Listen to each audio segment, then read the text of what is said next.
السلام علیکم رحمۃ اللہ وبرکاتہ۔ آج ہم ماحول کا مطالعہ حصے اول کے سبق نمبر 7 اپنے مسائل ہم خود حل کریں گے، جماعت پنجم کی کتاب ہے یہ۔ اس کے سوالات و جوابات آج ہم یہاں تحریر کریں گے۔ پیارے بچوں، تمام سوالات و جوابات کلاس ورک کے کاپی میں خوشخط تحریر کیجیے۔ اگر آپ کو ویڈیو پسند آئے تو زیادہ سے زیادہ اپنے دوستوں میں، سہیلیوں میں شیئر کیجیے، اور اگر فرسٹ ٹائم دیکھ رہے ہیں ہماری ویڈیوز تو آپ سبسکرائب کرنا نہ بھولیں۔ سوال نمبر 1، خالی جگہوں میں مناسب لفظ لکھیے۔ نمبر 1، مسائل کی جانب عدم توجہ برتنے پر وہ اور بھی شدید ہو جاتے ہیں۔ نمبر 2، شدید کیا ہے؟ خالی جگہ میں نمبر 1 کے خالی جگہ میں شدید۔ نمبر 2، ماحول کے ڈیش کی شناخت کرنا بھی ایک اہم پہلو ہے، تو خالی جگہ میں ڈیش ہوگا، یعنی ماحول کے مسائل کی شناخت کرنا بھی ایک اہم پہلو ہے۔ سوال ب، درج ذیل سوالوں کے جواب ایک جملے میں لکھیے۔ نمبر 1، عوامی مسئلے کا کیا مطلب ہے؟ جواب، اپنے گاؤں یا شہر میں لوگوں کو جن رکاوٹوں کا سامنا کرنا پڑتا ہے انہیں عوامی مسئلہ کہتے ہیں۔ سوال نمبر 2، عوامی مسئلہ کس طرح حل ہو سکتا ہے؟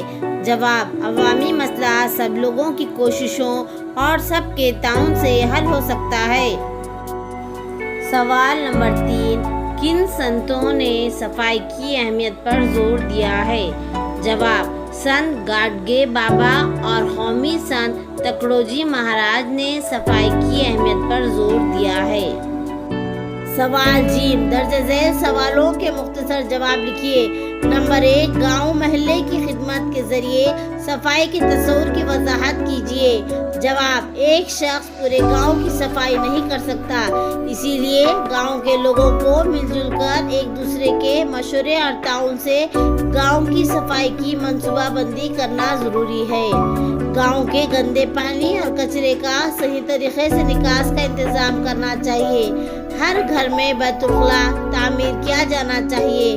اس طریقے سے گاؤں کے سب لوگوں کو مل کر رضاکارانہ طریقے سے گاؤں کی صفائی کرنی چاہیے۔ آئیے سوال ج کا دوسرا سوال دیکھتے ہیں۔ سوال نمبر 2، امن و امان کے لیے ضروری ماحول کس طرح بنایا جا سکتا ہے؟ جواب، سماج کے ہر طبقے کی بنیادی ضرورتیں پوری کی جائے، ہر ایک کو ضروری تحفظ فراہم کیا جائے، سماج میں عدم مساوات کم کر کے استحصال کا خاتمہ کیا جائے، ہر شخص کو عوامی زندگی میں شریک ہونے کا موقع دیا جائے۔ اس طرح سے امن و امان کی اہمیت کو سمجھ کر عملی طور پر امن کی راہ پر چلنے کی تحریک دی جائے۔